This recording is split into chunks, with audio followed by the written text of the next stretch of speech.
अस्सलाम वालेकुम, क्या हाल चाल। होपफुली आप सब खैरियत से होंगे, जहां होंगे अपने अल्लाह के अमान में होंगे। खैबर पख्तूनख्वा के इलाके लकी मरवत में सुनिए, कल खुदकुश हमले में SHO समेत 7 पुलिस एहलकारों को शहीद किया कल गया है। बहुत कुछ होता रहा। साथ ही आपको बताएं कि इस्लामाबाद, कोहाट और कोयटा में ड्रोन्स भेजकर खौफ और हरास फैलाने की कोशिश भी की गई और आज इस्लामाबाद के थाने तरनौल की हदूद में पुलिस की छापामार टीम पर गैर कानूनी अफगान शहरी मुलजिम हयातुल्लाह ने फायरिंग कर दी और पुलिस ने उसे ऑब्वियसली उसी वक्त पकड़ लिया और असला भी बरामद कर लिया। सदर मुमलिकत आसिफ अली जरदारी ने ड्रोन्स हमलों पर शदीद रद्द अमल दिया है। सदर ने कहा कि अफगान दहशतगर्द हुकूमत दुनिया की एक बड़ी अस्करी ताकत को इश्तियाल दिलाने की कोशिश कर रही है। अफगानिस्तान ने सुर्ख लकीर यानी रेड लाइन अबूर करके अपने ऊपर संगीन नताइज मुसल्लत कर लिए हैं। सदर का कहना था कि एक जानिब अफगान रजीम हमारे दोस्त ममालिक के साथ मुज़ाकरा चाहती है और दूसरी तरफ इश्तियाल अंगेज़ी की कर रही है। अफगानिस्तान की सरजमीन से होने वाले दहशत गर्दी के पै दर पै वाक़यात बता रहे हैं कि अफगान तालिबान रजीम और उनके हमायती जो दहशत गर्द तंजीमें हैं वो ऑपरेशन गज़ब लिल हक से बौखला चुकी हैं और क्लियरली नजर भी आ रहा है ड्रोन हदफ तक पहुंचने से पहले ही इन्हें मार गिराया गया। तबाहशुदा ड्रोन के मलबे से कोयटा में 2 बच्चे और 2 जख्मी हुए हैं। कोहाट रावलपिंडी में भी एक शख्स जख्मी हुआ है। पाक फौज ने वाजे किया है कि अफगान सरजमीन से दहशतगर्दों के खात्मे तक ऑपरेशन गज़ब लिल हक तो जारी रहेगा। 12 और 13 मार्च की शब कंधार एयरफील्ड की ऑयल डंप साइट्स पर पाक फौज के हमलों की वीडियोस भी जारी की गई हैं और इन ऑयल फील्ड्स को अफगान तालिबान और दहशतगर्द तंजीम दहशतगर्दी की कार्रवाइयों के लिए इस्तेमाल कर रहे थे। पाक फौज ने वाजे किया है कि पाक फौज दहशतगर्दी की हर शक्ल के खिलाफ लड़ती रहेगी और ऐसा ही लगता है कि ड्रोन हमलों के बाद अफगानिस्तान में जारी दहशतगर्दों के खिलाफ ऑपरेशन में मजीद शिद्दत भी आ सकती है। इसी तरह मुल्क के अंदर दहशतगर्दों के स्लीपर सेल्स के खिलाफ भी कार्रवाइयाँ मजीद तेज होंगी और हो गई। Basically everybody needs to be ready for it, क्योंकि टू बी ऑनेस्ट कुछ भी हो सकता है जो हम देख रहे हैं। पहले हमने देखा है कि इस तरह ड्रोन अटैक्स हो रहे हो। सैयद मोहम्मद अली माहिर सिक्योरिटी अमूर इन्होंने हमें ज्वाइन किया। मोहम्मद अली साहब, गज़ब लिल हक के तहत रोज़ाना हम बड़ी कामयाबियां जो हैं वो रिपोर्ट भी कर रहे हैं। क्या यही वजह है कि तालिबान रजीम और उसके हिमायती जो दहशतगर्द खुदकुश हमलों के साथ ड्रोन्स के इस्तेमाल में भी तेज़ी ला रहे हैं? यही तवक्को थी इनसे? देखिए, मैं समझता हूँ कि बिलाखिर पाकिस्तान की जो सोच और पॉलिसी है दहशतगर्दी के ख़िलाफ़ वो बिल्कुल मुत्तहिद, मुसलसल और वाज़े हो चुकी है और अब हम उनको कोई ऑलिव ब्रांच ऑफ़र नहीं कर रहे, उनको अपीज़ नहीं कर रहे, उनके लिए स्पेस नहीं क्रिएट कर रहे, बल्कि उनको वाज़े करना चाहते हैं कि दहशतगर्दी और अमन इस्तेहकाम और पाकिस्तान जो है उनमें से एक का उनको इंतखाब करना होगा।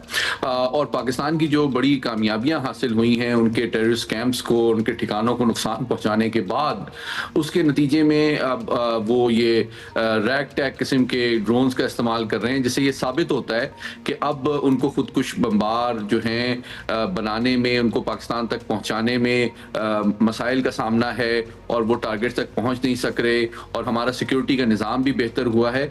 इसलिए अब उन्होंने अपनी हिकमत अमली को तब्दील करने की कोशिश की है, लेकिन बज़ाहिर इससे यही ज़ाहिर होता है कि अब उनको खुदकुश बमबार के ज़रिए से जो है हमलों में मसाइल पैदा हो रहे हैं, क्योंकि सिक्योरिटी भी बेहतर हुई है और उनकी रिक्रूटमेंट और ट्रेनिंग का निज़ाम भी हमारी जवाबी कार्रवाई के नतीजे में शदीद मुतासिर हुआ है। अच्छा, पाकिस्तान के जिन बड़े शहरों पर जिस नौइयत के ड्रोन्स भेजे गए हैं, इत्तलात हैं कि वो मामूली से ही थे, लेकिन मकसद सर्टनली आवाम को डराना था, खौफ व हिरास फैलाना था। लेकिन ये तो इत्तफाकिया नहीं है कि बड़ी कोऑर्डिनेशन से हुआ है ये सब कुछ और बज़ाहिर ये ड्रोन पाकिस्तान के अंदर से ही उड़ाए गए हैं। ये इत्तलात भी आ रही हैं, एक शख्स की गिरफ्तारी भी हुई है।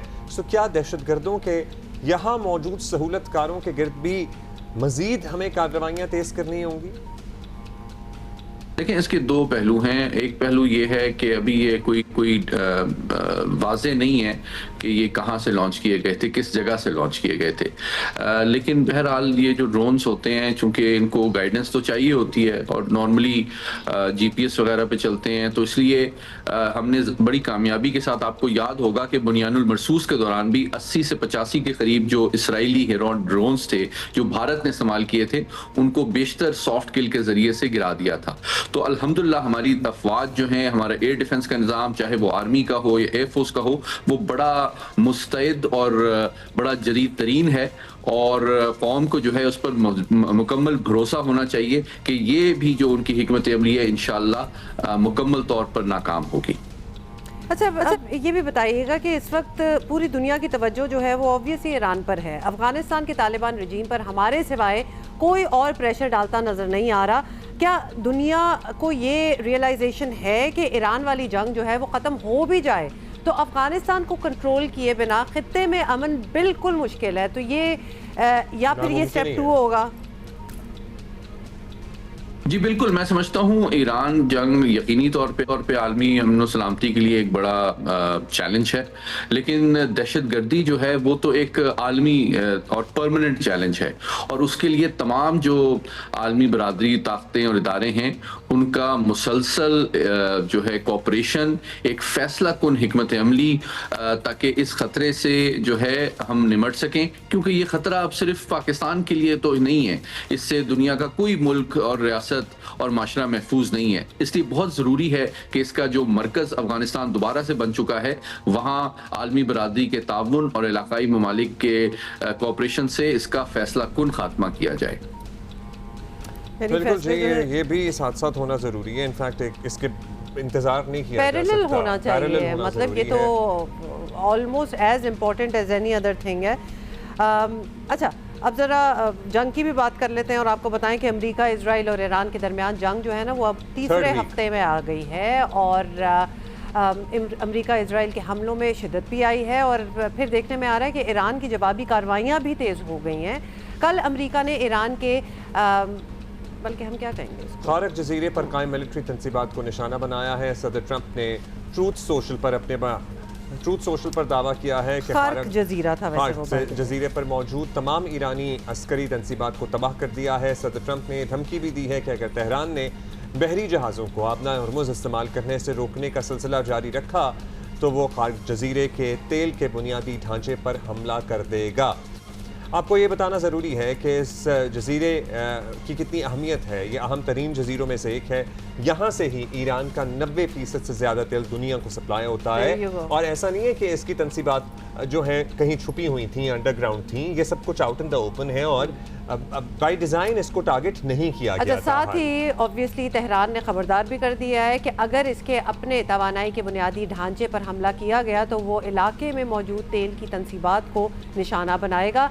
और जंग जो शुरू होने के बाद से खाम तेल की कीमतों में 40% से ज़्यादा इजाफा हो चुका है। अमेरिका ने 2500 से ज़ायद नेवी एहलकारों को भी मशरिक़ वस्ता में तैनात कर दिया है, और ऐसा कहा जा रहा है कि इन मेजर्स को जो है वो जजीरा खारक पर कब्जे के लिए इस्तेमाल किया जा सकता है। इसके लिए मरीन सील्स का इस्तेमाल किया जा रहा है, जिनकी तादाद आपने बताई, मतलब एटलीस्ट उनको रेडी जरूर किया जा रहा है। अभी को भेज दिया गया है। ईरान की जवाबी कार्रवाइयों में तीसरे हफ्ते में भी कोई कमी नहीं आई है। सऊदी अरब के प्रिंस सुल्तान एयरबेस पर ईरान के मिसाइल हमले में अमरीकी फ़ज़ाइया के 5 रिफ्यूलिंग तैयारे खड़े थे, वो निशाना बने। अमरीकी हुकाम कह रहे हैं जुज़वी नुकसान पहुंचा है, ईरानी हुकाम कह रहे हैं मुकम्मल तबाह हो गए हैं, और इनकी मरम्मत अमरीकी हुकाम के मुताबिक जारी है। हमलों में ऑल्दो कोई जानी नुकसान नहीं बताया गया। अमरीकी फ़ज़ाइया के मुतासिर या तबाह होने वाले रिफ्यूलिंग तैयारों की मजमूई तादाद हो गई है 7। अच्छा, इराकी दारुल हुकूमत बगदाद में अमरीकी सफारत खाने के कंपाउंड में हेलीपैड जो होता है उस पर भी खुदकुश ड्रोन से हमला किया गया है, और तर्जुमान ईरानी पासदारान इनकलाब गार्ड्स का कहना है कि खित्ते में अमरीकी फ़ौज के 3 मुकामात को निशाना बनाया गया है, और अमरीका ने इराक में अपने रिफ्यूलिंग तैयारा गिरने और तैयारे में सवार तमाम 6 अमरीकी फ़ौजी एहलकारों की हलाकत की तस्दीक कर दी है। फाइनली पहले थोड़ा सा डिनाइल में थे।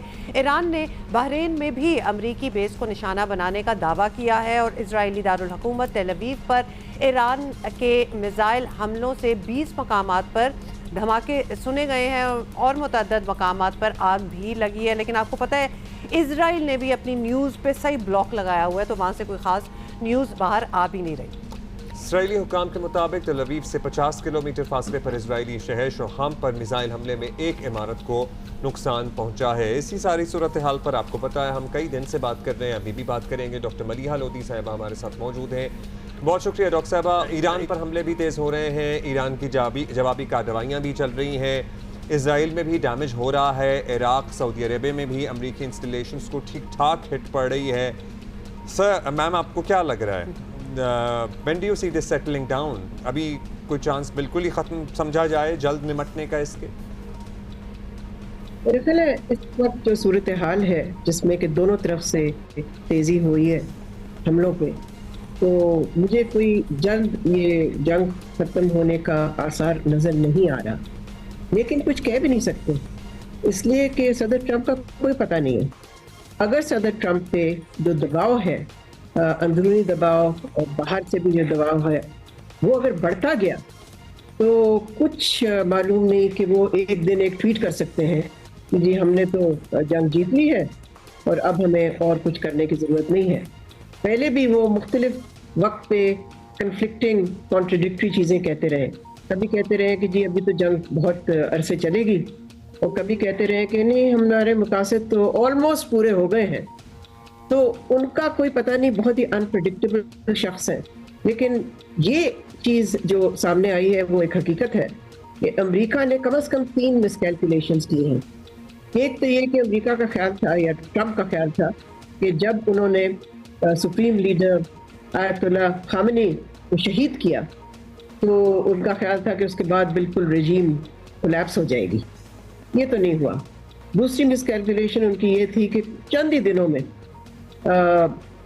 जो ईरान की जवाबी कार्रवाई अगर है तो वो ख़त्म होनी शुरू हो जाएगी और 3-4 दिन की बात है और उसके बाद वो हथियार डाल देंगे, सरेंडर कर जाएंगे। ये भी नहीं हुआ। तीसरी मिसकैलकुलेशन, वैसे तो मिसकैलकुलेशन इससे ज़्यादा थी, मगर ये जो की मिसकैलकुलेशन थी इसमें तीसरी थी कि उनके इन्हीं के जहन में नहीं आया शायद कि जिस तरह से ईरान ने तेल की फैसिलिटीज़ को टारगेट किया है और फिर जाके स्ट्रेट ऑफ हॉर्मुज़ को कंट्रोल कर दिया है, जिससे कि आपको मालूम है कि तेल की कीमत कितनी चढ़ गई है, $100 से ज़्यादा है। तो ये जो एनर्जी मार्केट्स को हिला के रख दिया है ईरान ने, और ज़ाहिर है इसका असर अमेरिका पे भी होगा। बिल्कुल, और आप सही कह रही हैं कि मिसकैलकुलेशंस इससे भी ज़्यादा हुई हैं।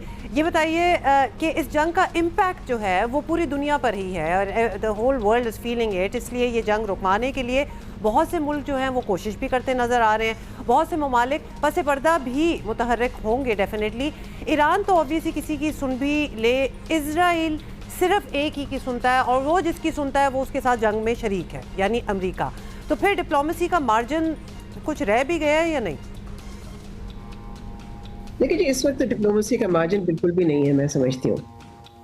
जंग ऐसे पॉइंट पे है कि दोनों साइड्स में से कोई भी तैयार नहीं है फ़िलहाल।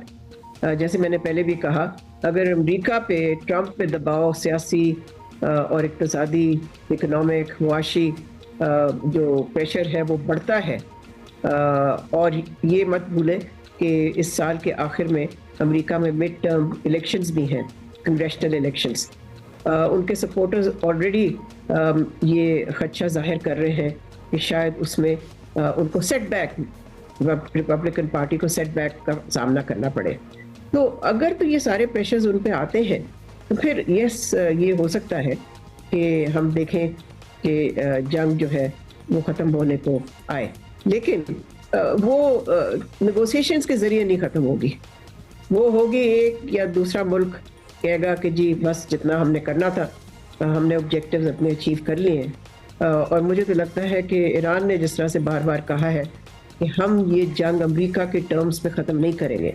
तो देखें, मुज़ाकरात तब हो सकते हैं जब कि सीज़ फायर हो जाए, उससे पहले मुझे नहीं नज़र आते। बिल्कुल, और ईरान का ये भी कहना है कि जंग शुरू आपने की थी लेकिन ख़त्म हम करेंगे अपने टर्म्स पे। अच्छा डॉक्टर साहब, इस जंग के दौरान ये बड़ा वाज़े भी हो चुका है कि अमेरिका जिस तरह खुद को दुनिया का अकेला बादशाह मानता है, ऐसा है नहीं। अब वर्ल्ड ऑर्डर भी बदल रहा है, चीन और रूस भी अपनी बात मनवाने की पूरी सलाहियत रखते हैं। क्या ऐसी आलमी तब्दीलियों के बाद आपको लगता है कि दुनिया ज़्यादा महफूज हो जाएगी या जंगों के खतरात और बढ़ जाएंगे? देखिए, सदर ट्रंप ने 7 मुल्कों को अटैक किया है, 7 कंट्रीज। तो आपका क्या ख्याल है कि इससे जो ग्लोबल ओपिनियन है क्या वो उसके साथ है? नहीं, बिल्कुल भी नहीं। मैं तो समझती हूँ कि अमेरिका के अंदर ही अगर आप देखें तो वहाँ जो लोगों की मेजॉरिटी है वो तो इस जंग की हामी नहीं है जो कि ईरान पे मुसल्लत की है ट्रंप ने। सो ये कहना मेरा ख्याल है कबल इस वक्त होगा कि किस किस्म का ग्लोबल ऑर्डर इमर्ज करेगा। लेकिन देखिए अभी भी अमेरिका तो सोल सुपर पावर नहीं है ना, एक और भी सुपर पावर है चीन, और फिर दुनिया एक मल्टीपोलर ऑर्डर की तरफ जा रही है। अभी वो ऑर्डर बना नहीं है, लेकिन उसमें जो हमें नज़र आ रहा है वो ये है कि मुख्तलिफ मुल्क जो है वो शेप कर सकेंगे जियो पॉलिटिक्स को, जियो इकोनॉमिक्स को। तो लेकिन एक ये भी पहलू है इस वक्त दुनिया का कि हम काफ़ी केओस देख रहे हैं। बहुत से जो बड़े ममालिक हैं वो मिलिट्री फोर्स इस्तेमाल कर रहे हैं अपनी मनमानी, अपनी बात मनवाने के लिए। अमेरिका हो, रूस हो, भारत हो, इज़राइल हो। तो एक ये ट्रेंड जो है ये बहुत ही ख़तरनाक है और इसको हम बार बार देखने की रिपीट हो रहा है। बहुत शुक्रिया डॉक्टर साहबा, आपने अभी ब्रेक ले रहे हैं, थोड़ी देर में वापस आएंगे, खबरें और भी हमारे पास। वेलकम बैक जी, वेलकम बैक। कराची में हैवी ट्रैफिक वाले हादसात में जाने भी मुसलसल जा रही हैं और मुश्तइल अफराद का जहां जोर चलता है कसूरवार समझा जाने वाला टैंकर, डंपर वगैरह वो जला भी देते हैं। सो लॉ एंड ऑर्डर नहीं नजर आ रहा हमें इन वाकयात के, और ये हैवी ट्रैफिक दौरान भी और बाद भी। ट्रू, बहुत ये इशू है। बज़ाहिर हुकाम अब भी समझ नहीं पाए कि इस मसले का हल क्या होना चाहिए। और आज सुबह मंगो पीर के इलाके में एक ट्रक की मोटरसाइकिल को टक्कर से एक बच्चा जान से चला गया और एक बच्चे और बच्ची समेत 3 अफराद जख्मी भी हुए। पुलिस के मुताबिक जाँ बहक और ज़ख्मी होने वालों की उम्रें जो थी ना वो 7 साल से 18 साल के दरमियान थी। बच्चे ही हुए सारे। बच्चे इम्तहानात के लिए स्कूल जा रहे थे और ट्रक ड्राइवर को गिरफ्तार भी कर लिया गया। अच्छा, कल यूनिवर्सिटी रोड पर एक वाटर टैंकर की टक्कर से 50 साला मोटरसाइकिल सवार जाँ बहक हो गया। मतलब एवरी डे, कोई दिन ऐसा नहीं गुजरता जब कोई हैवी ट्रक या हैवी व्हीकल के साथ कोई एक्सीडेंट ना हुआ हो। ड्राइवर मौके से फरार हो गया वहाँ पे और मुश्तइल अफराद ने टैंकर को फिर आग लगा दी। और इससे पहले नेशनल स्टेडियम फ्लाईओवर पर भी ट्रेलर की टक्कर से आपको याद है 2 मोटरसाइकिल सवार नौजवानों की जान गई थी। ये दोनों सगे भाई थे। और इस साल अब तक आपको बता दें कि कराची में ट्रक, ट्रेलर, डंपर और टैंकर्स वाले हादसात में मरने वालों की तादाद हो चुकी है कितनी? 71। और साल का कौन सा महीना चल रहा है? तीसरा। अभी वो तीसरा भी 15 दिन भी नहीं गुजरे अभी। जहाँ नजर आ रहा है कि बड़ी गाड़ियाँ चलाने वाले गलत हैं, वहाँ ये भी वाज़ेह है कि मोटरसाइकिल सवार भी नहीं लिहाज करते। और जहाँ से बस चलता है सिग्नल तोड़ेंगे, लाइनों के आगे खड़े होंगे, निकलने की कोशिश करेंगे, हेलमेट नहीं पहनेंगे। मतलब कवानीन पे तो कोई अमल हो ही नहीं रहा ना उनकी साइड से। उनको लगता है कि पूरी ट्रैफिक जैम होगी, लेकिन चूंकि हम मोटर बाइक पे तो हम तो निकल सकते हैं, तो वो फिर हर तरीका आजमाएंगे निकलने के लिए। काशिफ एवरीबॉडी हमारे साथ मौजूद है, उनसे जरा बात करते हैं। काशिफ, सेफ सिटी कैमरे हम जरा बात करेंगे। So as soon as we connect with Kashif Mushtaq. नहीं, लेकिन बात यही है ना कि जो कवानीन है ट्रैफिक के, उसको तो लिटरली किसी ने भी फॉलो नहीं करना। तो बड़े ट्रक, डंपर हों, वाटर टैंकर्स हों या छोटी मोटर बाइक्स हों, anybody who can get away with it tries to get away with it. और हेंस इसीलिए अभी 3 महीने पूरे हुए नहीं इस साल के और ऑलरेडी 71 जाने जो हैं वो जा चुकी हैं। देखिए, जो सारे कैमरास लगे और फिर चलान होना स्टार्ट हो गए, उससे ऑब्वियसली लग तो रहा था कि डिटरेंस होगी, लेकिन वो लिटरली रेड सिग्नल पे रुकने तक, सिग्नल ना तोड़ें वहाँ तक। अब तो मैंने अब्दुल्ला ये भी देखना छोड़ दिया है, मुझे नज़र ही नहीं आता कि किसी ने हेलमेट भी पहनी हो। अब तो हेलमेट के बगैर भी इतनी दुनिया नज़र आ रही होती है, तो उस पर भी कोई ख़ास या तो पकड़ नहीं हो रही या फिर लोगों को अब लग रहा है कि वी डोंट नीड टू। बस ये है, ज़ाहिर है इसमें जहाँ शहरियों को अपनी जिम्मेदारी निभानी है, लेकिन कानून नाफिज कराना भी पड़ता है ना। जहाँ आपको पता है कि इन्होंने तो नहीं सुननी, वहाँ फिर आप कराएं। फिर आप डंडे के ज़ोर से करा रहे हैं या जुर्माने के ज़ोर से करा रहे हैं, आप जिस भी ज़ोर से करा रहे हैं, जब ये एक दफ़ा प्रेसिडेंट सेट हो जाएगी कि भाई बख्शिश नहीं होगी तो फिर नहीं होगी। अच्छा, और फिर कल वाला हादसा, उसके बारे में एक दफ़ा आपको दोबारा बता दें। जो कल 2 बसें जो थी वो रेस लगा रही थी, अंदाज़ा करें 2 बसें रेस लगा रही थी, उनमें से वो जाके लगी हैं कंटेनर्स को, जो कि ब्लॉक के लिए, रोड्स ब्लॉक करने के लिए लगाए होते हैं। वो कंटेनर गिरा है 3 गाड़ियों पे। वो भी एक अजीब व गरीब सिचुएशन थी। कैन यू इमेजिन, बसें रेस लगा रही हूँ और वो भी ऐसी जगहों पे। ये MA जिना रोड अगर आपने देखी हो, या फिर फॉर दैट मैटर चुंदीगढ़ रोड भी अगर आपने देखी हो, तो यहाँ तो चलना मुश्किल है कि लेट अलोन के वहाँ रेसें लग रही हों। वेलकम बैक जी। हमने आपको इब्तिदा में बताया था, ज़ाहिर है हम अफ़गानिस्तान के साथ एक हालत जंग में ही हैं और मुज़ाकरात की भी बेइंतहा कोशिश कर ली गई, कितने ही वक्त चले गए, कितने ही वक्त आ गए, कितनी ही बार बात हो गई। और पाकिस्तान का क्या बुनियादी मुतालबा है? बुनियादी मुतालबा ये है कि वो गिरोह जो पाकिस्तान में दहशतगर्दी की कार्रवाइयाँ कर रहा है, TTP, उसे दहशतगर्द करार दिया जाए और वहाँ से फतवा आए और ये कार्रवाइयाँ जहाँ पे अफगानिस्तान की सरजमीन इस्तेमाल होती है पाकिस्तान पे हमले कराने के लिए और हमलों की प्लानिंग के लिए, उसे रोकें। This is the only requirement. This is as really simple as that. fairly simple. इसमें ज़्यादा कॉम्प्लिकेशन भी नहीं है, लेकिन उसके बाद फिर हम इनको देखते हैं एम्बोल्डन होते हुए, जिस तरह के कल हमने इस्लामाबाद में भी देखा जहाँ 2 ड्रोन्स जो हैं वो भेजे गए। वो डिटर्मिन हो रहा है कि एग्जैक्टली कहाँ से भेजे गए हैं, लेकिन वहाँ अरेस्ट भी हो गया है, एक शख्स जो है अरेस्ट भी हुआ है। अच्छा, ये ड्रोन जो थे ना अब्दुल्ला, ये इस्लामाबाद, कोहाट और कोयटा तीनों जगहों पे जो हैं वहाँ से गिराए गए हैं और ऑब्वियसली मकसद क्या था? खौफ और हरास फैलाना ही मकसद था। इत्तलात यही है कि मुबैना तौर पर एक शख्स जो ये ड्रोन ऑपरेट कर रहा था, कोऑर्डिनेट्स तो उसके फ़ौरन ही मिल गए, उसे गिरफ्तार भी किया गया है, जो अफगान शहरी है, जो जहाँ तक ये लेकिन ये सामान आया और फिर यहाँ से उड़ाए गए। अच्छा जी, अभी हम इस बारे में आगे चलकर बात करेंगे। हमारे साथ कुछ मज़ीद मेहमान होंगे, तज्ज़ियाकार होंगे, कुछ सीनियर सियासतदान होंगे कि मामला किस डायरेक्शन में जाता हुआ नज़र आ रहा है। फ़िलहाल फ़िलहाल अभी हमें काशिफ मुश्ताक ज्वाइन कर चुके हैं। ब्रेक से पहले हम क्या बात कर रहे थे? कराची में हैवी ट्रैफिक के हादसात की बात कर रहे थे काशिफ। मतलब हमने एक पूरी लिस्ट दी है और ये भी बताया है कि अभी तो तीसरा महीना आधा हुआ है इस साल का, already 71 deaths because of accidents alone. कुछ कर रही है मतलब शहरी हुकूमत? सेफ सिटी कैमरे भी लग गए, जुर्माने भी हो रहे हैं, काफी कुछ तो मतलब जुर्माने तो चलो वो ट्रैफिक वायलेशंस वगैरह पे हो रहे थे, जो कि अभी भी बताएं आप हो रहे हैं कि नहीं, but what about these accidents? बिल्कुल, देखिए, एक तो एक्सीडेंट है जो नॉर्मल गाड़ियों से हो रहे हैं, लेकिन हैवी ट्रैफिक के जो हादसात हैं हुमा अब्दुल्ला, वो काफी ज्यादा बढ़ रहे हैं। एक हफ्ते के अंदर ये 5वां बड़ा जो है वो हादसा रिपोर्ट हुआ, जो है वो औरंगी टाउन के इलाके के अंदर भी हुआ, जिसमें ये देखा गया कि एक मोटरसाइकिल पर 3 बच्चे और एक नौजवान जो है वो सवार था, जिसमें एक बच्चा जाबाक हो गया, जो आज सुबह सवेरे हुआ है। गुज़िश्ता रात भी एक गुलिस्तान जौहर मोड़ के इलाके के अंदर जो है वो ट्रैफिक हादसा हुआ, जिसमें डंपर ने एक मोटरसाइकिल सवार खातून को कुचला और उसी टाइम जब शहरियों ने इस डंपर को रोका तो एक और वाकया रिपोर्ट हुआ, जिसमें डंपर ने जो है गाड़ी को हिट किया। तो ये वाकयात रिपोर्ट हो रहे हैं। जो ये औरंगी टाउन के अंदर जो वाकया रिपोर्ट हुआ है, इसमें भी जो है वो ड्राइवर को गिरफ्तार कर लिया गया है। लेकिन वही बात है कि जब ड्राइवर को गिरफ्तार किया जाता है तो ट्रैफिक पुलिस की जानिब से कहा जाता है कि उसका लाइसेंस चेक कर रहे हैं, उसकी चीज़ें चेक कर रहे हैं, तो इसके पास भी लाइसेंस नहीं है। जो स्ट्रेटेजी बनाई गई थी, जो गुज़िश्ता साल भी कहा गया था कि प्रॉपर स्ट्रेटेजी बनाई जा रही है, जिसमें जो है वो ना सिर्फ हैवी जुर्माने किए जाएंगे ई टिकटिंग के जरिए, बल्कि ऐसे ड्राइवर जो यहाँ के मकामी नहीं हैं या फिर जो डंपर या फिर जो भी हैवी गाड़ियाँ यहाँ की रजिस्टर्ड नहीं हैं, उनके खिलाफ एक बड़ा क्रैकडाउन होना था, जो कि नहीं हो रहा है, जिसकी वजह से इस तरह की वाकयात रिपोर्ट हो रहे हैं। बात सुने काशिफ, वो जो डैश कैम लगने थे, इनकी जो ट्रैकिंग, इनका ट्रैकर के साथ लिंकेज होना था कि जब से ये स्पीड बढ़ाएंगे वैसे ही पता लग जाएगा, ट्रैफिक पुलिस वालों को अलार्म बजेगा। कुछ नहीं, कुछ हो सका उसमें से? कितना हो सका? क्योंकि तो कहते हैं हमने लगाए एटलीस्ट वाटर टैंकर्स वगैरह पे तो लगे।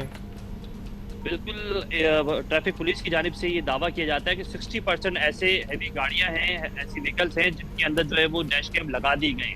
लेकिन इसमें हमने माजी में भी ये प्रॉब्लम डिस्कस की कि ट्रैफिक पुलिस की जानिब से ये कहा जाता है कि जो वाटर टैंकर के लोग हैं, जो इंतजामिया है या फिर जो ड्राइवर हैं, वो अपनी मदद आपके तहत इन गाड़ियों के अंदर जो है वो इस तरह के इक्विपमेंट नष्ट करें। लेकिन इसमें इशू ये है कि वो कहते हैं कि अगर हमने इसमें ट्रैकर अपना खुद का लगाना है तो हम उसका एक्सेस ट्रैफिक पुलिस को नहीं देंगे। तो इसमें ये बहुत बड़ी प्रॉब्लम आ रही है, जिसकी वजह से जो ट्रैकर लग भी रहे हैं तो उसका एक्सेस जो है वो 100% ट्रैफिक पुलिस के पास नहीं होता, जिसकी वजह से डैश कैम का जो इनकी जानिब से कहा गया था उसमें कोई हासिल असूल नहीं हो रहा। जबकि जो भी टाइम भी मुख्तस किया जाता है कि हैवी गाड़ियों का ये टाइम है और इस टाइम ड्यूरेशन के अंदर जो है वो इस तरह का हैवी ट्रैफिक इन सड़कों पर नहीं आ सकती। हमने देखा है कि शहर की सड़कों पे इसी तरह की सूरत हाल है। तो काशिफ, ये आपकी सारी बातों से ये लग रहा है कि इनको कोई फर्क नहीं पड़ता कि रिक्वायरमेंट क्या है, ट्रैकर लगाएं या फिर अंडर एज ड्राइविंग ना हो, ड्राइविंग लाइसेंस के बगैर ड्राइवर्स ना हो। मतलब ये बड़ी सिंपल सी चीज़ें हैं, इसमें तो इतना मुश्किल होना नहीं चाहिए। They are refusing to listen. अब ये भी पता चल गया है। इसके हवाले से कुछ सिटी एडमिनिस्ट्रेशन ने, पुलिस ने सोचा है, क्योंकि ये आपने जो मेजर्स लेने को कहे वो तो नहीं करने वाले, वो तो हो नहीं रहा और एक्सीडेंट्स उसी तरह हो रहे हैं। अब इसका कुछ काउंटर भी तो करना पड़ेगा। देखिए, इसके काउंटर के लिए सबसे पहले ट्रैफिक पुलिस हो, इंतजामिया, उनकी जानिब से कहा गया कि अब हैवी जुर्माने रखेंगे। माजी में हमने देखा कि 1 लाख रुपए का जुर्माना भी इस तरह का किया गया और उसमें ये बताया गया कि अब इसी तरह के जुर्माने होंगे। लेकिन उसके बावजूद शहर की कोई भी ऐसी सड़क हो जिसके ऊपर जो है ममनू है, लेकिन उसके बावजूद ये हैवी ट्रैफिक जो है वो नजर आती है। जो मैं जिक्र कर रहा हूँ गुलिस्तान जौहर का, ये गुज़िश्ता रोज जो वाकया हुआ, जैम पैक की सूरत हाल थी राशिद मिनाज रोड पर, जहाँ एक बड़ा शॉपिंग मॉल मौजूद है, उसके बाहर एक रश का समा था। उसके बावजूद 2 डंपर्स वहां एक दूसरे से रेस लगाते हुए जा रहे हैं और एक गाड़ी को हिट किया और साथ एक खातून को जो है वो हिट किया है। उसके बाद शहरियों की जानिब से पकड़ा गया। जो आज सुबह सवेरे औरंगी टाउन का वाकया हुआ है, इस पे भी ड्राइवर मौके से फरार हो रहा था। शहरियों की जानिब से उसे पकड़ा गया और पकड़ने के बाद ना सिर्फ डंपर को तहवील में लिया गया है, साथ वैसे ये काशिफ आए रोज कल हम ज़ीशान शाह से बात कर रहे थे, वो जो गाड़ी के ऊपर गिरा है कंटेनर, वो भी रेस के नतीजे में ही 2 बसें रेस लगा रही थी या 2 बड़ी गाड़ियां रेस लगा रही थी, जिसमें से एक टकरा गई। मतलब ये रेस से क्यों लग रही हैं सड़क में, शहर के बीचों बीच इतने हैवी व्हीकल्स? जब कोई पकड़ नहीं होगी, सॉरी टू से, तो रेसें लगेंगी। मतलब हम शहर के बाहर रेसें लग रही हैं, शहर के अंदर busy packed places like MA जिन्ना रोड जहां बसों की रेसें लग रही हैं। जब आप जो जुर्मानों की बातें करते हैं, लगाएं जुर्माने, मतलब 2-4 ऐसे मोटे मोटे केसेस करें ताकि कोई डिटरेंस पैदा हो, कि खौफ पैदा हो कि हम ये नहीं कर सकते। एंड फॉर गॉड्स सेक, ये जो आपने सड़कें रूट्स बंद किए हुए हैं, अब ये खोलें, सिक्योरिटी इनहांस करनी है, करें। आपने पूरी सड़कें क्यों बंद कर दी हैं आवाम के एक्सेस से? तो ये मतलब उसकी वजह से जो मेहम होता है, जो यहाँ जो अजाब पड़ता है आया चुंदरीगढ़ रोड पे ऑन अ वीकडे शाम में 3 से लेकर 6 बजे तक, आपने देखा है? आप कभी खुद फंसे उसमें? एंड सॉरी, ट्रैकर आपको खुद ही लगाना पड़ेगा। यू कैन नॉट एक्सपेक्ट कि वो ट्रैकर खुद लगाएं डंपर वाले और उसके बाद आपको एक्सेस दें। ये कहाँ होता है, ये नहीं होने वाला। तो ट्रैकर भी आप लगाएं, because you have to keep this space safe. मतलब ये सिटी को सेफ रखने के लिए एक्सीडेंट्स ना हो, ये आप ही को करना पड़ेगा, पुलिस के लिए हम कह रहे हैं।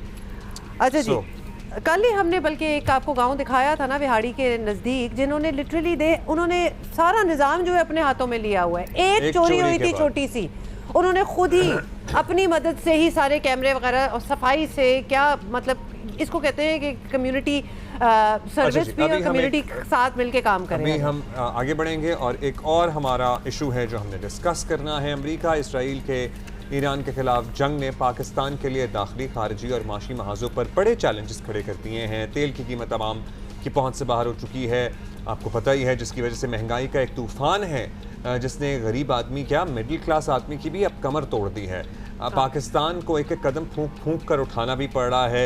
एक तरफ हमारा हमसाया ईरान है, फिर सऊदी अरेबिया से हमारे देरीना ताल्लुकात हैं, हमारा उनके साथ एक मुआहिदा है, फिर UAE के साथ हमारे बरादराना ताल्लुकात हैं। फिर मतलब हमारे तो टू बी ऑनेस्ट हर किसी के साथ ही हैं, अफगानिस्तान के साथ भी होते अगर ये ना हो रहा होता अफगानिस्तान को, तो अफगानिस्तान में मौजूदा दहशतगर्द तंजीमें और ख़ुद तालिबान रजीम की पॉलिसीज़ नई तरह की मुश्किलात जो हैं वो लाई हैं और पाक फ़ौज अफगानिस्तान में दहशतगर्दों के ख़िलाफ़ ऑपरेशन कर रही है। एक तरफ ये हालात हैं और दूसरी तरफ तहरीक इंसाफ मुसलसल अपनी रिवायती सियासत जारी रखे हुए हैं, हुकूमत के साथ सर जोड़कर पाकिस्तान को मसाइल से निकालने के बजाय वो सड़कों पर निकलने की धमकियाँ दोबारा से दे रहे हैं। मतलब वो धमकी तो आपको पता है दोबारा क्या, वो कभी दबती नहीं है, वो धमकी हमेशा एवर रेडी होती है। खैबर पख्तूनख्वा के वज़ीर आला सुहेल आफरीदी कह रहे हैं कि इमरान खान की रिहाई के लिए रिहाई फोर्स जल्द सड़कों पर होगी। हालांकि मौजूदा सिक्योरिटी हालात में कोई भी इज्तिमा बज़ाते खुद खतरा मोल लेने से कम तो नहीं है। सुने कल उन्होंने क्या कहा एग्जैक्टली। हम कोई गैर आईनी मुतालबा नहीं कर रहे हैं, हम सिर्फ ये चाह रहे हैं कि इमरान खान साहब जो मुल्क के साबका वज़ीर आज़म हैं, उसको शिफा इंटरनेशनल हॉस्पिटल अपने ज़ाती डॉक्टर्स की निगरानी में उसका इलाज हो, बस ये हमारा मुतालबा है। पाकिस्तान तहरीक इंसाफ ने मुज़ाकरात या जो है सिर्फ बातचीत से मसले के हल की तरफ नहीं जाना कि हमने पुरअमन एहतजाज करना है, तो उसमें इमरान खान रिहाई फोर्स, अमन फोर्स वो भी किरदार अदा करेगी। अगर इस दफ़ा हमने कॉल दी तो मैं यकीन से कहता हूं कि कोई संभालने वाला नहीं होगा। सो हैदर शिराजी हमारे साथ मौजूद हैं। हैदर, ये जो रिहाई फोर्स है इस पर तो पहले इख्तलाफ भी था ना, बाज़ लोग कह रहे थे कि ये अच्छा आइडिया है, बाज़ की नज़र में ये नहीं था अच्छा आइडिया। कब ये सड़कों पे नजर आएगी और ये क्या करेगी? नहीं एग्जैक्टली ये रिहाई फोर्स क्या होता है? क्या कोई असला होगा इनके पास या नारे होंगे? What kind of a force is it? देखें, ये रहाई फोर्स के हवाले से पार्टी की क़यादत को में भी सख्त उबहम है। वो एक तरह से टाइगर फोर्स का हवाला देते हैं, दूसरी तरफ से वो ये भी कहते हैं कि जिस तरह मौलाना फजलुर रहमान की जमात के उनके जानिसार होते हैं, वो मुख्तलिफ इवेंट्स में उनकी सिक्योरिटी के प्राइज सर अंजाम देते हैं। लेकिन यहाँ उबहम ये है कि वज़ीर आला की जानिब से कहा गया कि हम ये फोर्स इमरान खान रहाई फोर्स बनाएंगे, लेकिन बाद में उन्होंने ये कहा कि ये इसको मोबिलाइज करते हुए आगे बढ़ेंगे। इस हवाले से पार्टी की मरकजी क़यादत ने भी इस पर तनकीद की कि ऐसी फोर्स जो कि रियासत के सामने एक नई कुव्वत के तौर पर सामने आए, ऐसी नहीं होनी चाहिए। इसमें इसीलिए थोड़ा डिले आया था। अब रमजानुल मुबारक के बाद उन्होंने कहा था कि हम मूवमेंट आगे बढ़ाएंगे, और जब बानी की सेहत को लेकर एहतजाज किया जा रहा था तो यहाँ उन्होंने उस वक्त एहतजाज खत्म किया, क्योंकि उस वक्त पार्टी की क़यादत और अपोजिशन क़यादत को कहा गया था कि बानी की सेहत बतदरीज बेहतर हो रही है, जिसकी बुनियाद पर बानी के ज़ाती मुआलजीन की राय को देखते हुए अपोजिशन क़यादत ने एहतजाज खत्म किया था। लेकिन अपोजिशन क़यादत ने कोई नया लायामल नहीं दिया। लेकिन उस वक्त एहतजाज के खात्मे के वक्त वज़ीर आला खैबर पख्तूनख्वा ने ये ऐलान कर दिया कि हम अब एक फोर्स बनाने जा रहे हैं। दरअसल पार्टी की मरकजी क़यादत ये समझती है कि ये एक तरह से उम्मीद दिलाई गई है पार्टी वर्कर्स को कि जिस तरह तनकीद उन पर की जा रही थी कि क़यादत कोई फैसले नहीं कर रही, इस दौरान इस तनकीद से बचने के लिए ये एक नया रास्ता वज़ीर आला ने दिखाया। इस पर अमली तौर पर संजीदगी हमें नजर नहीं आ रही। पार्टी की एक तरफ क़यादत तो ये कह रही है, लेकिन कोई रजिस्ट्रेशन शुरू हुई है, इसके कोई फॉर्म है, इसको कोई SMS के थ्रू होगी, कागज के जरिए होगी, ऑनलाइन होगी? नहीं, जब कोई सीरियसनेस दिखाई नहीं रहा, संजीदगी कोई दिखाई नहीं रहा, तो ये तो आइडिया खत्म ही हो गया ना, फ्लॉप ही हो गया क्या? वरना क्या फोर्स है ये? देखें, सबसे बड़ा मसला पार्टी के अंदर, अपोजिशन के अंदर फैसलों का है कि फैसले कौन करेगा। इसका ऐलान तो वज़ीर आला ने किया, लेकिन पार्टी की मरकजी क़यादत इसके हवाले से कुछ जानती नहीं है कैसी फोर्स होगी। दूसरी तरफ आपको बताऊं कि ये जो धरना देने, धरना खत्म करने या फिर हुकूमत के साथ मुज़ाकरात का इख्तियार है, ये अपोजिशन इत्तेहाद को दे रखा है। मैं आपको ये बताऊं कि PTI की मरकजी क़यादत में एक अहम रहनुमा इस वक्त हुकूमती शख्सियात को और ताकतवर हल्कों से भी राब्ते करते हुए कह रहा है कि मैं ही इस वक्त रास्ता निकाल सकता हूँ। मैं महमूद खान चकज़ई, अल्लामा नासिर अब्बास या बहनों के साथ बेहतर अंदाज से मामला हल करवाने की पोजीशन में हूँ, तो लिहाजा मेरे साथ बार्गेन किया जाए। हालांकि बानी PTI ने अपोजिशन इत्तेहाद की क़यादत को कहा हुआ है। PTI के रहनुमा भी एक तरफ से अपने रास्ते बनाने के लिए राब्ते कर रहे हैं। ये मुख्तलिफ जगहों से हुकूमत के साथ राब्ते या फिर अपोजिशन इत्तेहाद के फैसलों के बरखिलाफ दूसरी तरफ से एक नई कुव्वत के तौर पर इस वक्त बैक एंड पर राब्ते करना, ये भी उभाम पैदा कर रहा है कि कौन फैसले कर रहा है या किसे इख्तियार है। मैं आपको एक और बात बताऊं कि जब बानी PTI तो था, इबाम तो है भी। बहुत शुक्रिया आपका Haider. It's the same story. Have you notice कि PTI के हवाले से जब भी कोई खबर होती है, कोई बात होती है, तो यही सवाल, यही क्वेश्चंस के हु हैज द अथॉरिटी, कौन ले रहा है and who is taking decisions. Break के बाद एक साल से यही बातें हो रही हैं। ओके, ले लेते हैं। वेलकम जी। और ज़ाहिर है हम बात कर रहे थे मुतअद्दिद मकामात पे कल पाकिस्तान में हमले करने की कोशिश की गई, जिसमें हमने आपको बताया था कि खुदकुश हमला हुआ था, जिसके नतीजे में पुलिस एहलकारों की शहादत हुई। फिर इस्लामाबाद तक भी ड्रोन भेजने की कोशिश की गई। खैर वो कोशिश तो बुरी तरह फ्लॉप हुई, नाकाम बना दी गई। हाँ, लेकिन बात सिर्फ ये है कि लकी मरबत में जो खुदकुश हमला हुआ था, उसमें SHO समेत 7 पुलिस एहलकारों ने शहादत दी है। यानी हर जगह कहीं ना कहीं कुछ खौफ व हरास करने के लिए, आवाम को तंग करने के लिए, ताकि ये एक सेंस रहे कि एक जंगी सिचुएशन जो है वो बनी हुई है और कभी भी हम अटैक कर सकते हैं, वो बरकरार रखने के लिए ये कोशिशें हो रही हैं। यहाँ से ये मामलात किस तरह आगे बढ़ेंगे, किस तरह सॉर्ट आउट होंगे, कितनी एस्केलेशन और होगी, इसी पे बात करते हैं। सेनेटर शहरी रहमान साहबा हमारे साथ मौजूद हैं। सेनेटर साहबा, ज़ाहिर है जंगें तो होती हैं, लेकिन जंगों का हल भी फिर निकालना पड़ता है और यूजुअली डायलॉग से ही निकलता है।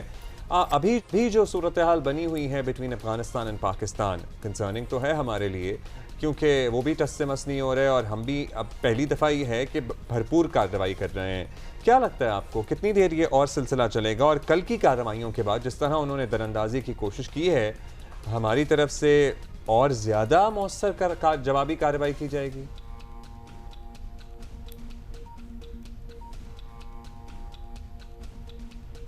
शाही साहिबा,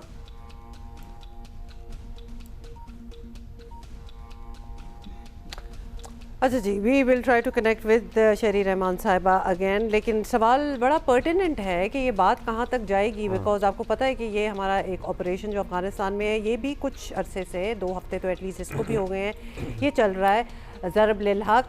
शहरी साहिबा आपको आवाज़ आ रही है?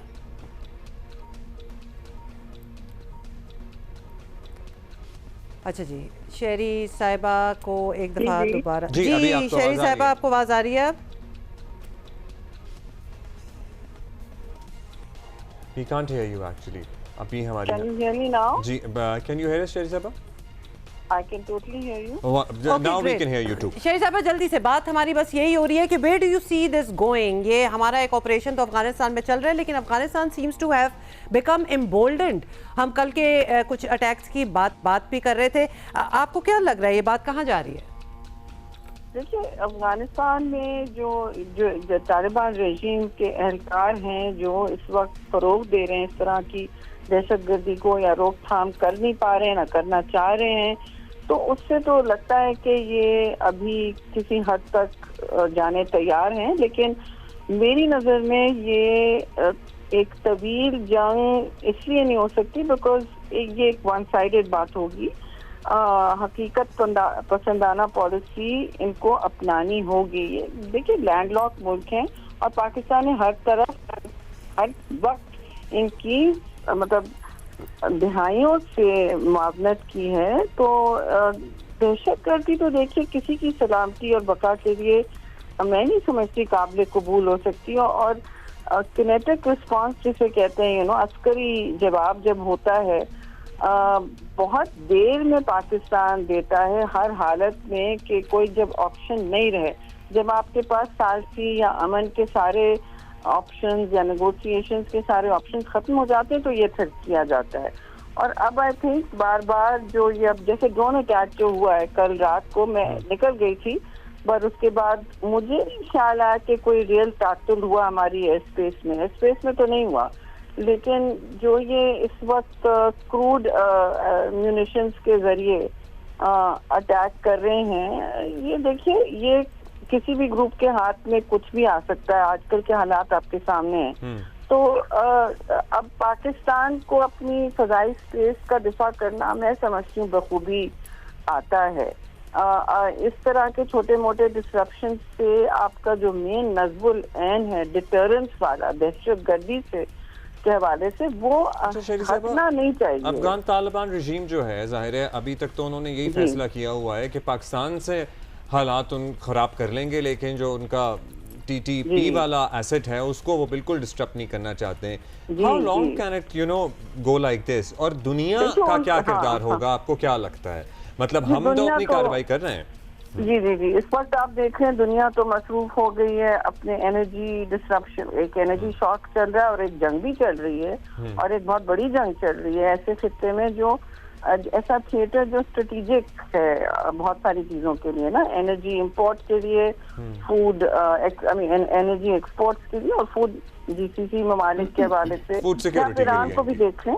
हाँ, तो नेशनल सिक्योरिटी इस वक्त सबका फोकस जो है दुनिया का इस वक्त वेस्ट एशिया पे, जिसको मिडिल ईस्ट कहते हैं बहुत से लोग, तो इसका सबका फोकस इस वक्त इन्हीं चीजों पे। और मैं समझती हूँ पाकिस्तान अफगानिस्तान के हवाले से डेफिनेटली हैंडल कर सकता है जो एक रेजीम के लोग एहलकार कर रहे हैं, क्योंकि ये पूरा अफगानिस्तान तो है भी नहीं। आपने सुना भी होगा कि वहाँ से अब जो दूसरी तंजीमें हैं वो भी इनको कंडेम कर रही हैं कि वो इस एसेट को तहफ़्फ़ुज़ देने के लिए पूरा अपना बॉर्डर, अपनी सिक्योरिटी जो इन दी एंड पाकिस्तान से मुंसलिक होगी, आप दाव पे लगा रहे हैं। और ये मैं समझती हूँ इनकी जो जिसे कहते हैं ना दूरदर्श सोच नहीं है इसमें। ये वो तो क्लियरली शहरी साहिबा वो नहीं है, लेकिन जी लेकिन ये भी एक रियलिटी है कि हम भी अपनी एयर पावर जो है वो उन पे इस्तेमाल कर रहे हैं, लेकिन अभी भी हमारे अपने टारगेट्स जो हैं वो उस तरह अचीव नहीं हुए। और कहा यह भी जाता है ये दहशतगर्दी जिस तरह करते हैं, और अफगानिस्तान और वहाँ के जो ये मर्सनरीज हैं ख़ास तौर पे, they are used to this guerrilla kind of a warfare, जो कि वो अरसा दराज भी चला सकते हैं अगर वो चलाना चाहें तो। बिल्कुल दुरुस्त कहा ये तो आपने बिल्कुल दुरुस्त कहा। देखिए गुरिल्ला वॉरफेयर इस इलाके में चलती चली जाती है, इसमें कोई दो राय नहीं है। और आपकी कोई रेजीम भी हो, पहले भी आपने देखा है जब जब जब कारजाई साहब के वक्त में प्रेसिडेंट थे तब भी चलता रहता था ना। एंड दूसरे फिरकेवारियत यहाँ बहुत चलती है। लेकिन जहाँ तक पाकिस्तान की बात है, देखिए आप अगर अपनी एक लाइन और लेंथ इसमें बरकरार नहीं रखेंगे तो उनको पैगाम बहुत ही गलत जाएगा। और पैगाम ये जाएगा कि पाकिस्तान सॉफ्ट हो गया है और एक कमजोर पोजीशन से मुज़ाकरात करना चाहता है, जो जिसकी बिल्कुल जरूरत नहीं है।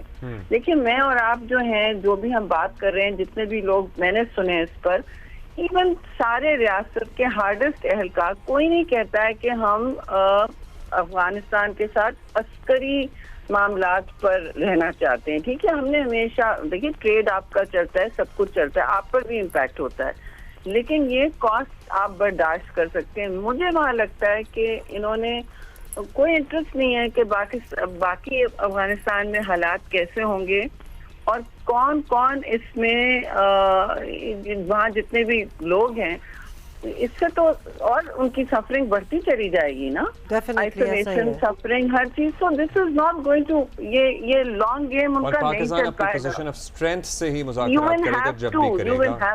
जी जी जी, जब भी होगा, लेकिन अभी जी और तो कोई चारा है नहीं, और अभी तो हम अपनी स्ट्रेंथ ही दिखाएंगे फिलहाल जो दिखा रहे हैं। बहुत शुक्रिया आपका शरी साहबा, thank you for being with us. अच्छा, कल एक मैच हुआ और लुइस मेथड के तहत पाकिस्तान को जीत हुई दूसरे ओडीआई में अगेंस्ट बांग्लादेश, लेकिन जो तारीख में रकम हो गया ना बांग्लादेशी कप्तान का किरदार, जिस स्पोर्ट्समैन स्पिरिट का उन्हें मुजाहरा करना चाहिए था, पता है मुझे पर्सनली, वो करीब से भी नहीं गुजरा। सॉरी, क्रिकेट को थोड़ी देर के लिए साइड पे रख के कल क्या कि हम जीत के बहुत अच्छी बात है, लेकिन कल जो हुआ है ना, जिस तरह आउट किया गया है सलमान अली आगा को, मतलब I am sorry, I went back to all that Pakistan did for Bangladesh cricket team before the World Cup started.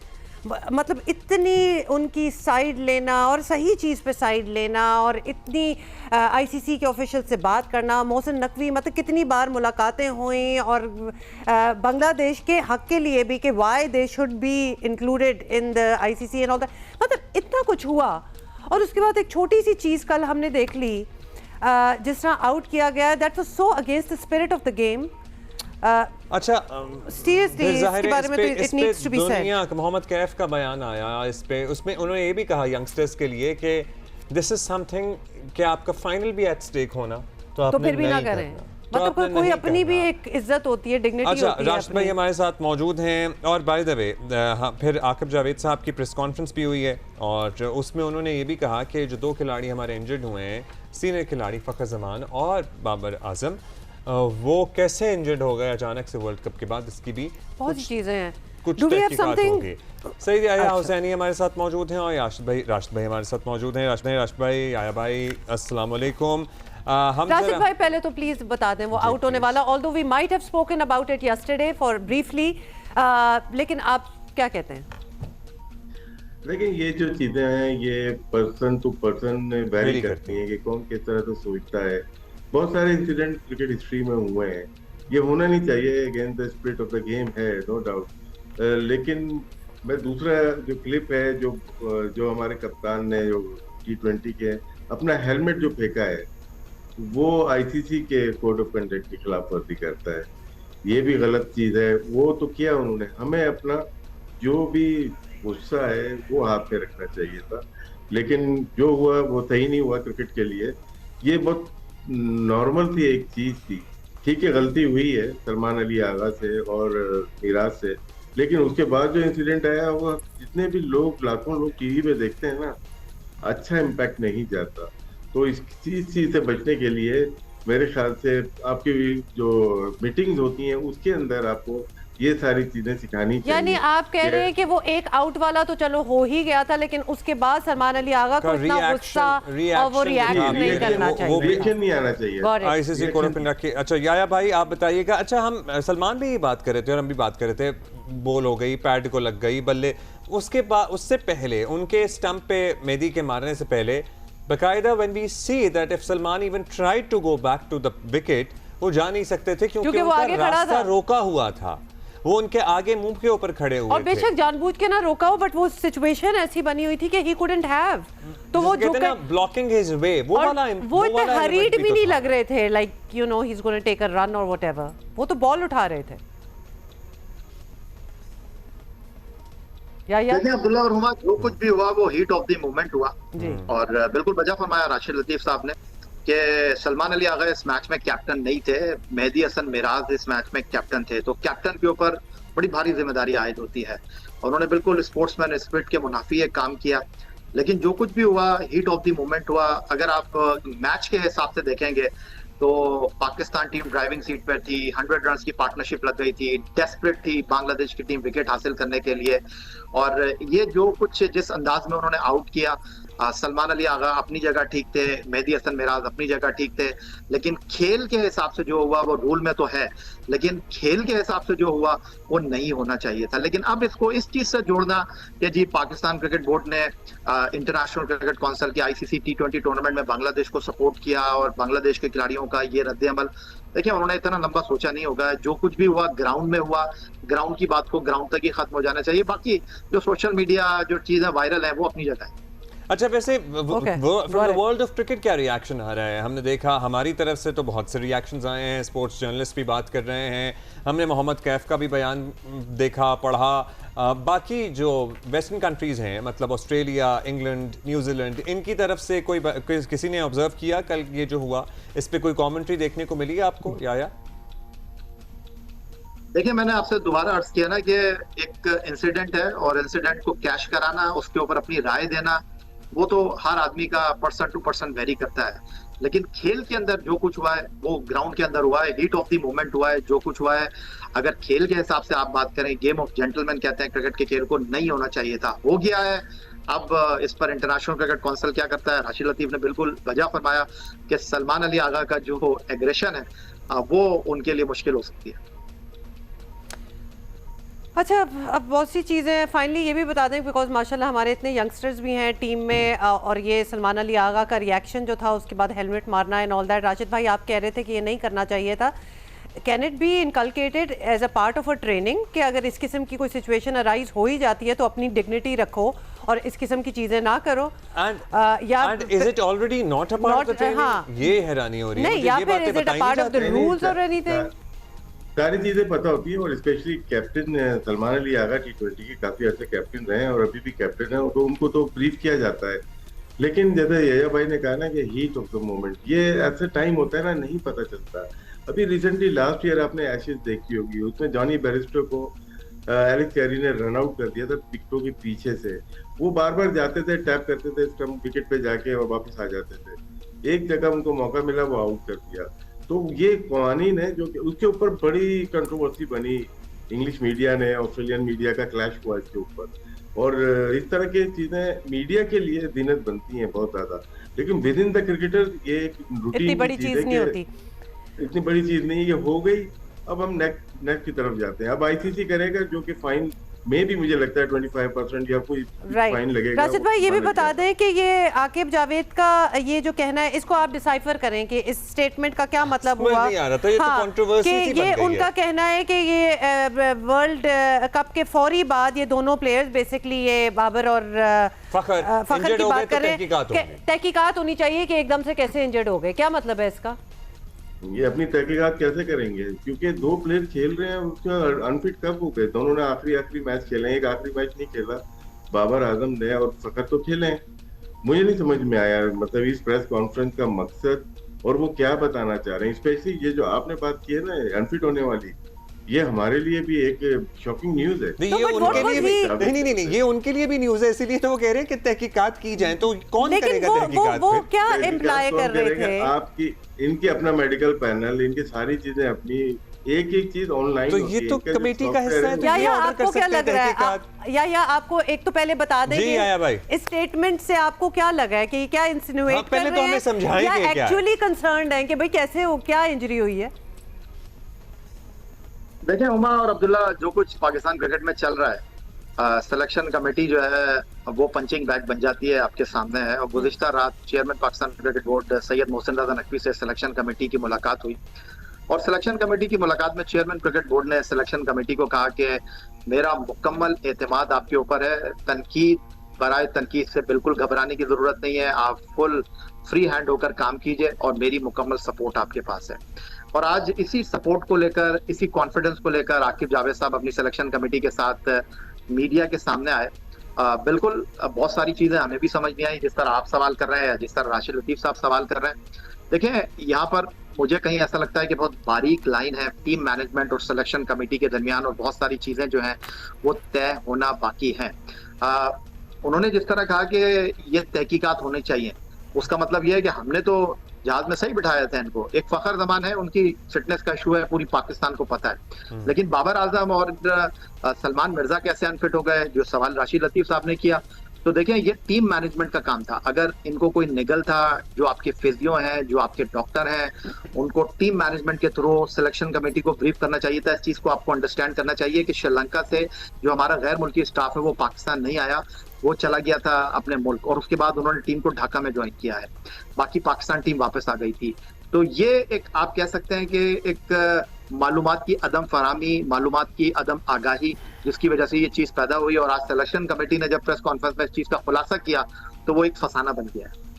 फसाना वैसे बेबात का बना है या फिर बात भी है कुछ? एक और एक सेकंड राशिद भाई, राशिद भाई, ड्यूरिंग द टूर्नामेंट कोई इंजरी होती है ना, जैसे किसी भी प्लेयर की, वो बोर्ड को फौरन इंफॉर्मेशन कर देते हैं, ये प्लेयर हमारे पास फिट नहीं है, हमें इसकी फौरन रिप्लेसमेंट चाहिए। फिर वो आईसीसी को लिखते हैं कि हमारी प्लेयर मेडिकल रिपोर्ट पूरी जाती है। क्या पीसीबी की मैनेजमेंट ने कोई मेडिकल रिपोर्ट जमा कराई आईसीसी को या पीसीबी को? नहीं कराई होगी, तभी तो वो कह रहे हैं कि तहकीकात होनी चाहिए। अच्छा राशिद भाई, मैं और अब्दुल्ला बड़े क्यूरियस हैं, ये बिल्कुल नाम आपने ले लिया है शफीक के बारे में कि वो he is a part of the selection committee, but we have never heard him speak, so we are wondering कि जब वो सिलेक्शन करते होंगे तो तब उनकी मतलब राय होती होगी, तब वो बोलते होंगे कि नहीं बोलते होंगे? मेरा ख्याल है राय दे देती होंगी। असद को 3 ओहदे मिले हुए, एक ख्वातीन के सिलेक्टर हैं और बेंच के भी सिलेक्टर हैं, फिर हाई परफॉर्मेंस सेंटर कराची को भी देख रहे हैं, और कुछ ना कुछ तो बोलते ही होंगे। बड़े नहीं, सरफराज भी बैठे हुए थे और मिसबा भी और आकिब भी, उनके होते हुए मेरे ख्याल से मुनासिब नहीं था इनका बोलना। नहीं, हमने पहले भी वैसे उनको प्रेस कॉन्फ्रेंसेस में कभी बोलते हुए नहीं देखा। या आप क्यों मुस्कुरा रहे हैं, आपको क्या पता है? नहीं, मैं आप लोगों की मालूमात को एंजॉय कर रहा हूँ, आपकी, अब्दुल्ला की, राशिद भाई की। नहीं, आप बताएं। ओके, हम आपकी मालूमात पे भी अच्छा खासा इंतजार करते हैं, so we want your take on this, we want your take on this in this. देखिए उमा, मैं दोबारा से आपसे यही कहूंगा कि इससे बदकिस्मत क्रिकेट बोर्ड हो नहीं सकता। इतना पावरफुल चेयरमैन सैयद मोहसिन रजा नकवी, इतना फ्री हैंड आपको दिया हुआ है। अगर अब भी चीजें ठीक नहीं हो रही हैं, अभी भी चीजें जो है वो कहीं फंसी हुई हैं, कहीं रुकावट है, तो इससे बदकिस्मत लोग हो नहीं सकते जो इस वक्त क्रिकेट बोर्ड में काम कर रहे हैं।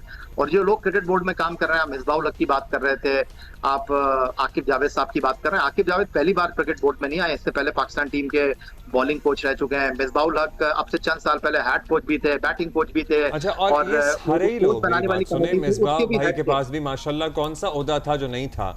ऑल इन ऑल 3 ओहदे थे उनके पास, फिर आकिब भाई भी थे। मतलब यही लोग पहले भी रहे थे, पहले भी इश्यूज थे, यही लोग अभी भी हैं।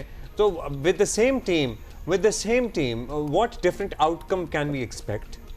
अब्दुल्ला भाई, इसमें जो मैं सोचता हूँ कि चेयरमैन कोई भी जमाने के होते हैं, वो बोलते हैं हमने पावर दी हुई है।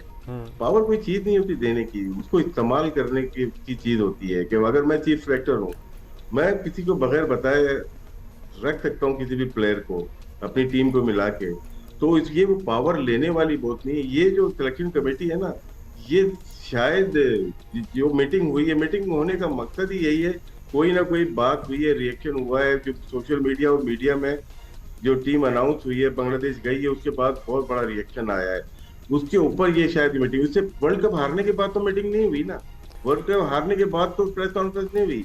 इसका मतलब है कि बहुत ज्यादा प्रेशर था पाकिस्तान क्रिकेट बोर्ड पे, जिसपे मीटिंग हुई। उसके बाद ये तो वो सिलेक्शन कमेटी है जो कि प्रेस कॉन्फ्रेंस करके टीम। अच्छा, ये बता दें राशिद भाई, इस सारों में चीफ सिलेक्टर कौन है? चीफ सेलेक्टर तो वैसे मोस्ट सीनियर को होना चाहिए, आकिब जावेद को होना चाहिए, वो है यहाँ पे, और अनाउंस करना चाहिए तो मतलब फिर मतलब ये तजर्बा है या आपका गैस है या भाई कोई भी सिलेक्टर जो है, या कोई भी सिलेक्शन कमेटी का मेंबर अपनी मर्जी का कोई खिलाड़ी ला सकता है, या फिर ये सब कंसेंसस होना जरूरी है क्या? किस कोई वोटिंग होती होगी बीच में? देखिए, अगर आप मुझसे पूछे ना तो होना तो चाहिए कि चीफ सिलेक्टर, लेकिन मौजूदा क्रिकेट बोर्ड ने इस चीज को कंटिन्यू नहीं किया। और आज आकिब जावेद साहब फरमा रहे थे कि यहाँ पर चीफ सिलेक्टर ना होना अच्छा है, क्योंकि जो भी सिलेक्शन कमेटी है हर किसी की राय सुनी जाती है और कोई एक आदमी जो है यकजुम्बिश कलम फैसला नहीं करता। वोट डिसाइड करते हैं कि कौन ठीक है कौन गलत है, किसी को रखना है किसी को नहीं रखना। लेकिन फिर मेरा यहाँ पर ये सवाल है, अगर ऐसी बात है तो फिर शादाब बगैर परफॉर्मेंस के कैसे टीम का हिस्सा बन गए? कैसे पाकिस्तान जो वर्ल्ड कप के लिए टीम बनी थी उसमें बहुत सारे जो है वो इफ एंड बट आपको नजर आए। फिर उसके बाद सवाल हुआ कि जी आखिरी मैच में फखर जमान को खिलाया गया, आखिरी मैच में जो है वो वसीम जूनियर को मौका दिया गया। तो आकिब जावेद ने चले ठीक है, उन्होंने कहा कि जी हमारा काम जो है वो सिलेक्शन करके खत्म हो जाता है, ग्राउंड में कौन खेलना है ये कैप्टन और कोच ने डिसाइड करना है। मैं दोबारा से आपको ये बात करूंगा जो भी राशिद लतीफ साहब बात कर रहे हैं मीटिंग के हवाले से, कि देखें क्रिकेट बोर्ड के सरबराह ने कल एक बार फिर सिलेक्शन कमेटी को बुलाकर फुल पावर दी है कि जनाब जो भी आपने काम करना है टोटल मशावरत के साथ कीजिए। जो आपके हेड कोच हैं माइक हसन उनके साथ मिलकर, और आज जो गुफ्तगू आकिब जावेद ने की है बड़ी इंपॉर्टेंट गुफ्तगू उन्होंने की है। उन्होंने कहा कि देखें जी माजी में हम 11 रुकनी टीम सेलेक्ट करते थे, माजी में प्लेइंग 11 का इंतखाब हम करते थे, तो बाकी फैसले आप कर लीजिए। ठीक है जी, लेट्स सी क्या होता है। और अभी हमारा तीसरा वनडे रहता है, लेकिन प्रेस कॉन्फ्रेंस में भी बात हो गई, सलमान की आउटफिट हो गई, काफ़ी बातें हो गई। इंशाल्लाह हम तीसरा जीत जाएंगे तो फिर हम एक ब्रेक लेते हैं, उसके बाद हाजिर होते हैं। अच्छा जी, वेलकम बैक। रमज़ान मुबारक में खैरात का सिलसिला आपको पता है बढ़ता है। हर शहर, हर सड़क, हर बाजार में भिखारियों की एक फ़ौज भी साथ ही नज़र आती है। ऑब्वियसली फिर आपको पता है कि इनमें ज़्यादातर तादाद जो होती है वो मुस्तहिकीन की नहीं होती है, नहीं पेशेवर भिखारियों की होती है। एग्जैक्टली। और हम आपको ये सिलसिला हमने शुरू किया हुआ है रमज़ान में, जहाँ we point you out to organisations and places जहाँ आप अपनी ज़कात, आप अपने अतियात वहाँ दे सकते हैं, बिकॉज वहाँ सही काम हो रहा है। सो अच्छा, हमें पता है लाहौर में क्या हुआ? लाहौर में लिबर्टी में एक जोड़ा गिरफ्तार किया गया है जो नाबीना होने की अदाकारी कर रहा था। ये भी होता है। और पुलिस पहुंची और फिर उनका सारा नाबीनापन निकल गया। मियां आबिद हमें बता रहे हैं कि हुआ क्या एग्जैक्टली। सो मियां आबिद बताइएगा, शुक्रिया आपने हमें ज्वाइन किया है, कि लिबर्टी में जो अंधे भिखारी बने हुए थे ये कैसे शक हुआ पुलिस को? पुलिस को कैसे पता चला? क्या ट्रिक थी वहाँ, क्या हुआ? जी ये कल पुलिस को इतला की थी किसी शहरी ने कि एक जोड़ा जो है वो भीख मांग रहा है, उसमें मर्द जो है वो अंधा बना हुआ है और जो खातून है उसके साथ, और ये दोनों हट्टे कट्टे नज़र आ रहे हैं, ऐसे नहीं लगता कि ये शख्स अंधा हो। तो पुलिस ने फौरी तौर पर एक्शन किया और दोनों जो जोड़ा था मियाँ बीवी उनको हिरासत में ले लिया। तो जब वो हिरासत में लिया तो उस वक्त भी उसने आए बाएँ शाएँ की और अंधा बनने की भरपूर कोशिश की, ड्रामा करता रहा, बहरूप जो उसने भरा हुआ था उस पर। तो शहरी जो है वो इस बात से मुतासर हुआ कि वो बड़ी दर्द डाल रहा था, बहरूपिया जिस तरह करता है कि जी मैं मर गया, मैं गरीब हूँ, मेरी 2 वक्त की रोटी नहीं है, तो इसलिए ये भीख मांग रहे थे। तो शहरी की इतला पर पुलिस ने एक्शन किया और जब इनको हिरासत में लिया तो भी ये मज़ाहमत करते रहे कि नहीं हम तो अंधे हैं, हम मेरा मियाँ अंधा है, वो खातून कहती थी। फिर दोनों को पकड़ कर जब थाने ले गए और थाने का जो माहौल था वहाँ पे देखते ही उसने जब पुलिस वालों ने उनकी ऐनक उतारी तो उसने कहा जी मुझे सब कुछ नज़र आता है। तो उसके बाद उसकी बीवी ने भी इतराफ़ किया कि जी हम अंधे बनकर मेरा मियाँ जो है वो भीख मांगता है और मैं उसके साथ होती हूँ। तो 4 साल से ये लिबर्टी मार्केट के इर्द गिर्द जो है वो भीख मांग रहे थे। I can not get over the fact कि ये 4 साल से ये काम कर रहे थे। मतलब ये बड़ा काम है कि कैसे आप प्रिटेंड करें कि आप अंधे हैं जब आपको नज़र आ रहा है, और फिर कन्विंस करें, इतने अच्छा एक्टिंग करें कि अगला कन्विंस भी हो जाए। ये बताएं कि भीख मांगना ऑब्वियसली कानूनी तौर पर जुर्म है और इसके बावजूद हर जगह पूरे मुल्क में भीख मांगी जाती है, ये नहीं कि सिर्फ लाहौर हो या कराची हो या कहाँ हो। आप बताएं, ख़ास तौर पर रमज़ान में तो बहुत ज़्यादा ये बात बढ़ भी जाती है। तो कोई इदारा या पुलिस कौन जिम्मेदार है कि ये सिलसिला ख़त्म हो? मियां आबिद जी, ये जो शिकायत हैं ये तो पूरे लाहौर से बहुत ज़्यादा मिलती हैं और इसमें सारा मुद्दा जो है वो पुलिस पे डाल दिया जाता है। पुलिस ही हर काम में आगे आती है। तो ये जो गिरदावरी का सिस्टम है इसको ख़त्म करने के लिए 1958 में ये एक कानून बनाया गया था, द पंजाब विग्रेंसी ऑर्डिनेंस 1958। उस वक्त से ये कानून तो लागू है, लेकिन इस पर अमल दरामद इसलिए नहीं होता कि पुलिस के पास ना तो हवालात में इतनी जगह होती है, फिर इनको रखना कहाँ होता है, तो इसलिए इनके खिलाफ कार्रवाई पुलिस कभी कभी करती है। कुछ पुलिस ऑफिसर जो ऐसे रहे हैं जो इस चीज़ के सख्त खिलाफ थे, तो उन्होंने तो बहुत बड़ी कार्रवाइयाँ की, लेकिन उसके बाद ही जैसे ये कार्रवाइयाँ थोड़ी देर के लिए रुक जाती हैं तो ये लोग फिर मंजर आम पे आ जाते हैं, चौकों चौराहों में खड़े होते हैं। और ख़ास तौर पे जब रमज़ान शरीफ का महीना आता है तो चूँकि पाकिस्तानी जो हैं वो दर्द दिल रखते हैं और वो लोगों की मदद करना चाहते हैं, तो वो ऐसे लोग जो है वो उनको ब्लैकमेल करते हैं, लेकिन उसमें जो सबसे ज़्यादा नुकसान होता है वो हकदार का नुकसान होता है। ये लोग ड्रामे करके लोगों से पैसे बटोरते हैं। तो इस विग्रेंसी आर्डिनेंस के तहत इनको जो सज़ा हो सकती है वो 6 माह इनको सज़ा हो सकती है, क्योंकि जो भीख मांग रहा है उस कानून, पाकिस्तानी कानून के मुताबिक उसको 6 माह कैद होगी। लेकिन इनमें माफियाज होते हैं जो सरगने होते हैं और वो अपने टोलियाँ बनाई होती हैं जो मुख्तलिफ चौकों चौराहों पर खड़े करते हैं, बाज़ारों में खड़े करते हैं। इवन अब तो ये लोग घरों में जाके मांगना शुरू हो गए। तो जो सरगना होता है उसके लिए 3 साल कैद होती है और उसके साथ एक जुर्माना भी उसको किया जाता है। अगर जुर्माना वो ना दे तो 6 माह कैद मजीद बढ़ा दी जाती है। अच्छा, हमारी सबके जरिए we need to play our part in this, क्योंकि जब हम डिस्करेज करेंगे, जब हम नहीं देंगे इनको, तो इनका कारोबार वैसे ही बंद हो जाएगा। हाँ, और लोगों के दिल जरा, खासतौर पे बच्चे जब भीख मांग रहे होते हैं ना तो आपका दिल बड़ा मोम हो जाता है। बच्चों की किडनैपिंग आपको पता है इससे इनकरेज होते हैं जब ये इनको हम देते रहते हैं। मतलब याद ये रखें कि अगर आप नहीं देंगे ना, you will be doing them a favour. We are gonna see you tomorrow. Bye.